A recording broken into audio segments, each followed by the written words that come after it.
So having gone through all this information, how do we apply this? Basically, we can just take the different chords and try to experiment and put different chords together and listen and see if it sounds good. If it sounds good, we can use it. If it doesn't, then we can go and experiment with more chords. There is no one way to do this, or there is no right way to do this. For some of us who may need a bit more help or some steps to follow to create our chord progression, let us go through this process which may be of some help.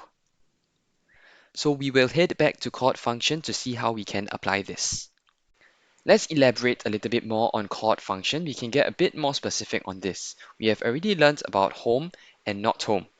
And let's add on one more category, which is almost home. You can see that it's represented by a smaller x because we are almost home, right? So these are the chord functions for each of these categories. For home, we have chord 1, chord 6, and chord 3. For not home, we have chord 4 and chord 2. And for almost home, we have chord 5 and chord 7. So, step 1, we can decide the key. For this example, we are going to use C major. For step 2, we'll write out the chords in that key. So just now, if you remember, we already went through the chords in C major. So we have the chord numbers, the Roman numerals, as well as the C major chords. So we know which chords are major, which chords are minor, and chord 7 is a diminished chord. For step 3, we begin to chart our journey by filling in this home template. You can see we already have the chord functions attached to each of these categories. Now we put in the chords for the key that we are in, which is C major.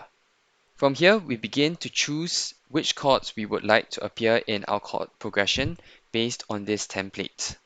For the template we have here, we can see first that we have 4 chords that we can choose: home, not home, not home, and almost home.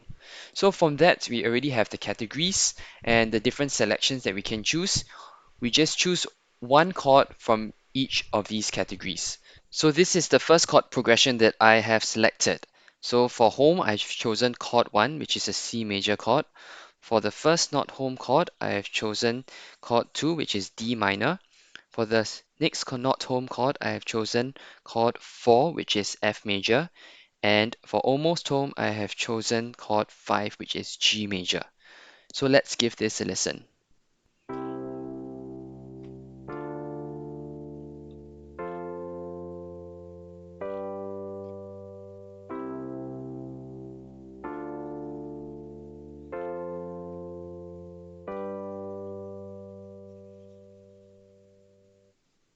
So let's try another chord progression. So you can see here, I've changed my chord progression.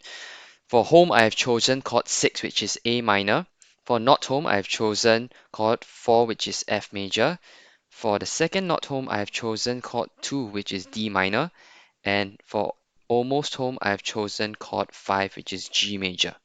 So let's give this a listen.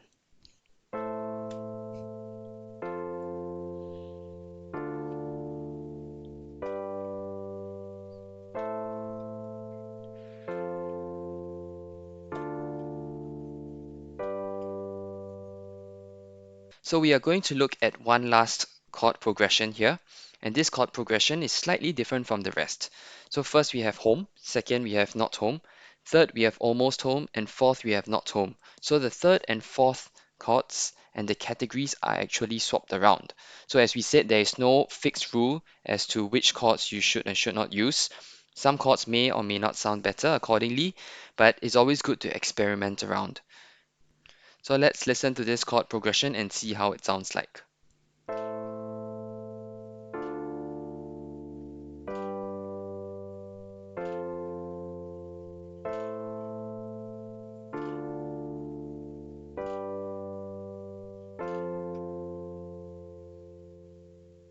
So these are the steps to creating your chord progression. These are the 4 steps which we have just done. So first we decided on our key. Second, we wrote out the chords in that key. Third, we filled in the home template where we can choose the chords. And then fourth, we give it a listen and see whether we like it. If we do, we can stick to it. If not, we can change the chords around until we find something that we like. There is no fixed way to do this, so you may decide that you want to write out the chords and fill in the home template first and then after that you decide on the key, and that is another way to do it as well. So we have looked at three different chord progressions, and after choosing your chord progression, there are many different things that we can still do. So for example, we can look at the voice leading, which we have learned before. The other thing we can try to do is to change the piano accompaniment pattern. So these are some of the other things we can look to do, which is to look at the groove and arrangement of our song.